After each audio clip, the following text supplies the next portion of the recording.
皆さんこんにちは、まなみです。今回はこちらのカネボウのライブリースキンウェア2をレビューしていこうと思います。クリームインデイ2も合わせて使ってレビューしていくんですが、今回雑誌の付録でこちらをゲットしたので、これでレビューしていこうと思います。ライブリースキンウェアは既存のものを使ったことがあって、それもサンプルだったんですけど、とても好きなので、今回リニューアルされると知ってとても楽しみにしていたんですが、こちらを10時間検証したので、ご覧いただけると嬉しいです。まず商品の特徴が、このファンデーションは SPF4PA+あって、10色展開になっています。で、このサンプルは230番のバニラというカラーです。中をお見せすると少し汚いんですが、プニプニした質感なんですよ。ドロッとはしていなくて弾力があるんですよね。このカメラにまだ慣れていないので色味がマッチしているか心配なんですけど、このくらいの少し明るめのベーシックな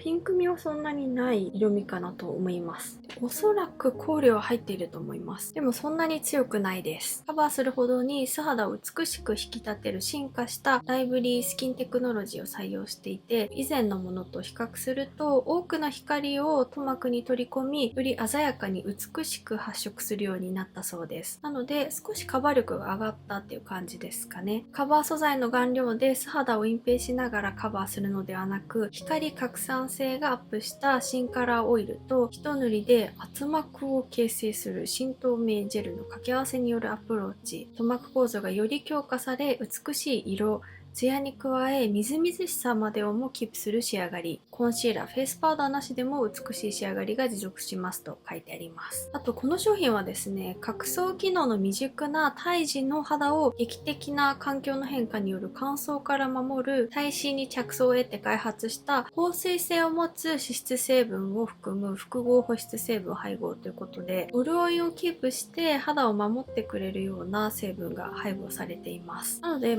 乾燥肌向きの製品かなとは思うんですけど、今後肌の私でも前作は冬とか乾燥している時期に使うととても良かったので、今回もレビューしていこうと思います。で、もう一つがこちらのクリームインデイなんですけど、これは医薬部外品で SPF30PA3+ あります。乾燥や紫外線にさらされる日中の肌を潤いで包み込み、柔らかさみなぎる生き生きとしたツヤ肌へ、過酷な乾燥から肌を守る耐震の力に学んだ朝クリームって書いてあります。有効成分がニコチン酸アミドとグリチリチン酸ジカリウムが入っていて、乾燥から守ってくれつつ UV ケアもできて、乾燥肌の方はとてもぴったりなクリームじゃないかと思います。こういった白いクリームなんですが、茶葉の香りティートピアをアクセントに、朝のみずみずしい緑と花々をイメージしたフレッシュフローラルの香りだそうです。お花屋さんの香りっていう感じで、私は好きです。ということで、ここから塗っているところをご覧いただきますが、毛穴やニキビをアップでお見せしていきますので、苦手な方はご注意ください。それでは日焼け止めを塗っていきます。スキンアクアヒアルロンセラム UV SPF50+PA4+ です。いつもより日焼け止めの量は少なめに塗っていきます。後でクリームを塗ってからファンデーションを塗るので、軽めに塗っていきますね。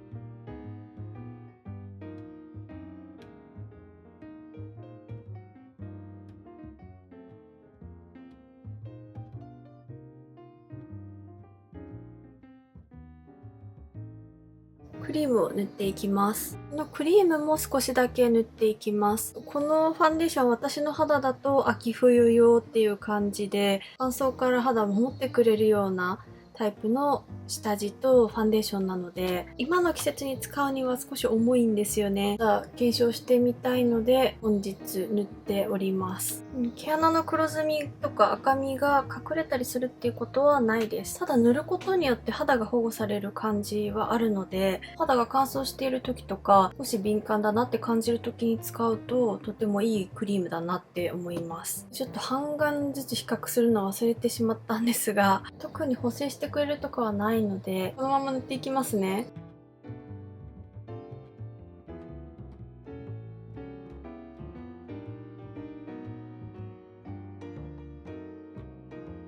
で、ファンデーションを塗っていきます。こちらをスパチュラとスポンジで広げていきます。これを半眼ずつ塗ってお見せしていきますね。塗濡らしたスポンジで塗っていきます。本当は濡れていないものの方がカバー力が高くなるので好きなんですが、この前スポンジの総入れ替えをしまして、新しいスポンジしかないんですが、一度目は洗いたいので水を含ませて洗ってから使っております。今特に肌のザラつきが多い時期なんですが、ここまで目立たずに塗れます。よく見ると小鼻の横とかはザラつきがあるかなって思うんですけど、全然人と対面する距離だとわからないと思うので、まあまあ綺麗ですね。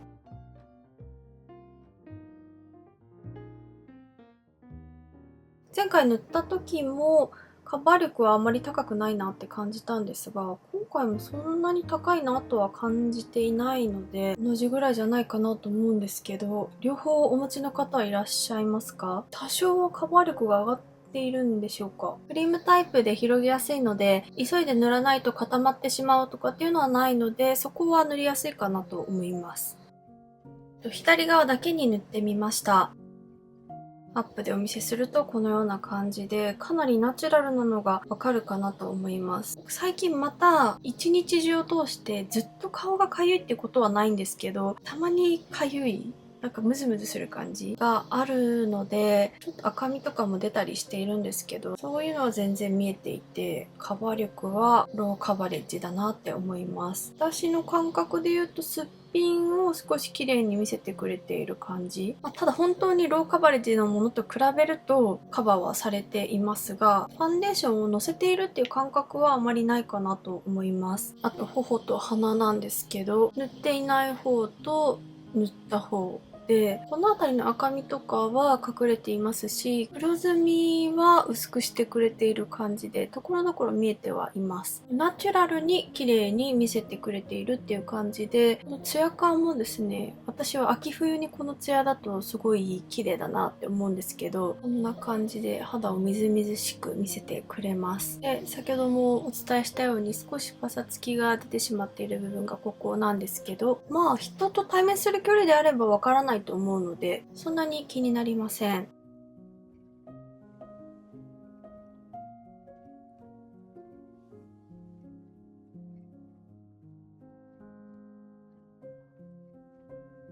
それでは反対も塗っていきます。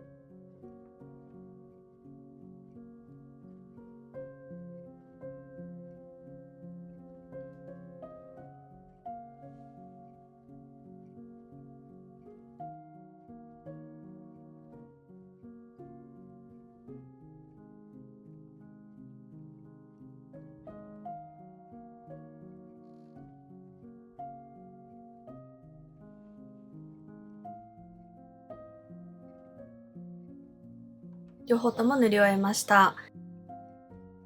おでこはこのような感じで、やはり最近赤くてプツプツしている部分が多いので、そういうのは全然透けて見えています。頬と鼻を見てみるとこんな感じで、毛穴落ちしている部分はないですね。やはり既存の商品をレビューした時もとても綺麗だなって思ったんですけど、毛穴落ちとかはないですし、塗りやすくて、仕上がりもツヤっとしていて綺麗なので、でもいい商品です。ただ今この辺りとか赤いプツプツが多いので、そういうのは透けているんですよ。こういうのしっかりカバーしたい方はコンシーラーが別で必要かなと思います。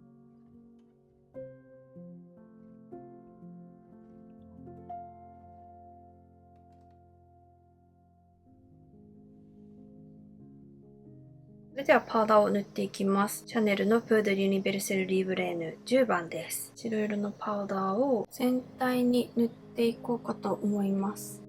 夏なので、私はパウダーがないとテカテカになってしまうので、塗っていきます。ちなみにパウダーを塗ってもこんな感じで綺麗でパサパサになったりとか、乾燥しすぎる感じがないので、このファンデーションは以前から、リニューアル前から好きな商品です。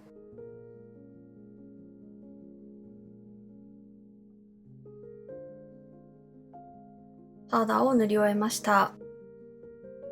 おでこはこんな感じでツヤを抑えてあります。粉はのせすぎていない感じに仕上がっています。さらっとしっとりしている感じです。これで10時間検証をしていこうと思います。かなりツヤのファンデーションだったので、毛穴が光に反射して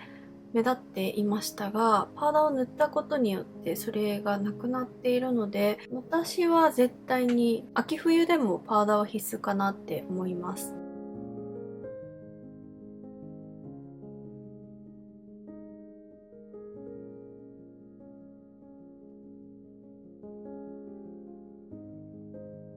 それでは本日も10時間検証をしていきます。こちらは4時間後の動画です。おでこはこのようにツヤっとしてきていますよね。やはりクリームファンデーションなのでツヤ感が出てくるのは早めです。で、頬と鼻なんですけど、やはりツヤっとしてくるのは早いのと、あと角栓が少し目立ってきたかなっていう気はします。この角栓をケアできるコスデコの商品を使い始めるって以前の動画でお伝えしていたんですが、またなんか肌が痒くなってきてしまったので、あとお盆で皮膚科も開いてないかと思って、使って何かトラブルが出た時に皮膚科が開いていないと困るので、まだ使い始めていないんですね。なのでケアができていないんですが、やっぱりそういうのは白くなっています。ただ人と対面する距離であれば全然わからなくて、鏡で至近距離に見た時だけ気になるので、そこまで問題ではないかなって思います。まだテカリではなくてツヤって言えるくらいなので、全然綺麗ですね。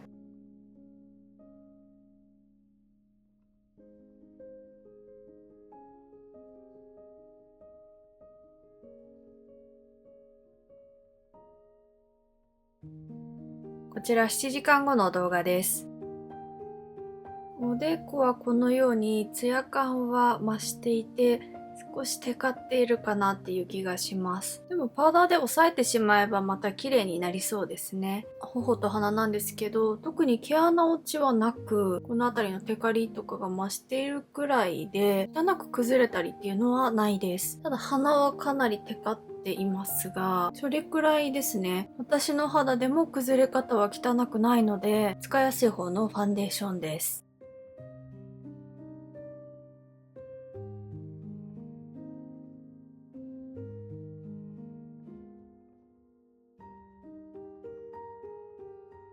こちらは10時間後の動画です。おでこはこのようにテカってはいますが、今日は室内にいたっていうのもあって全然テカテカにはなっていません。ただこの普通に30度を超えてくる気温で、湿度も高いですし、外に出たらこれ以上に汗とかでよりテカるだろうなっていうのは思います。なので本当に秋冬用ですね。頬と鼻なんですが、やはり前作同様毛穴落ちとかはしていないですし、とても綺麗にキープされているなって思います。白っぽい角栓の部分は近くで見ると目立ちますが、これもそんなにひどくはなっていなくて、人と対面する距離であれば気にならない程度です。鼻も全然毛穴落ちはなくて、テカリだけですね。やっぱりこのファンデーション綺麗ですね。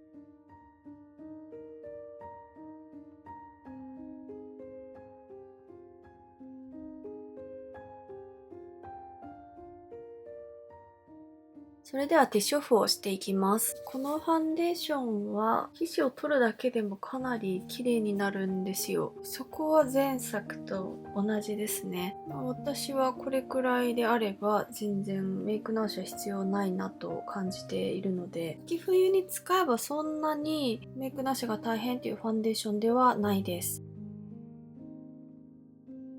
それではメイク直しをしてみます。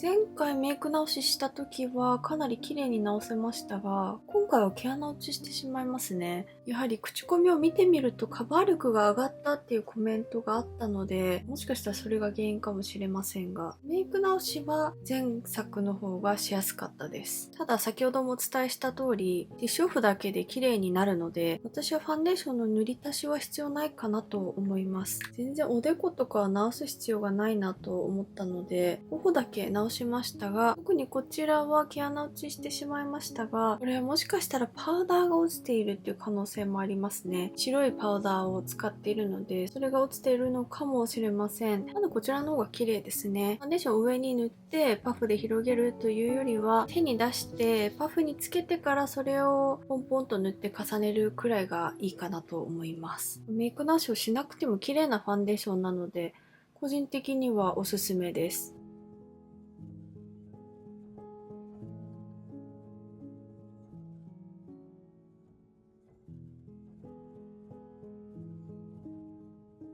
今回はクリームは省いてファンデーションの長所と短所をお伝えします。まず長所はクリームタイプなので速乾性はなくてとても塗りやすくて、塗っている時に毛穴落ちしにくいです。テカりやすいんですが汚くは崩れないかなっていう印象ですね。あとは肌負担が少ないので顔のかゆみが増すことはなく使えました。保湿力が高いと顔が痒くなりやすいんですが、これは大丈夫です。短所は今お伝えしたようにテカりやすいところです。私の中では秋冬用なので夏に使うのは合わないなって思います。あとはおそらく前作よりカバー力が少しだけ上がった分、塗り直しは若干難しくなったかもしれません。パフにつけてから塗らないと毛穴落ちします。ということでここまでご覧くださりありがとうございました。ぜひ高評価とチャンネル登録をお願いいたします。それではまた次の動画でお会いしましょう。バイバイ。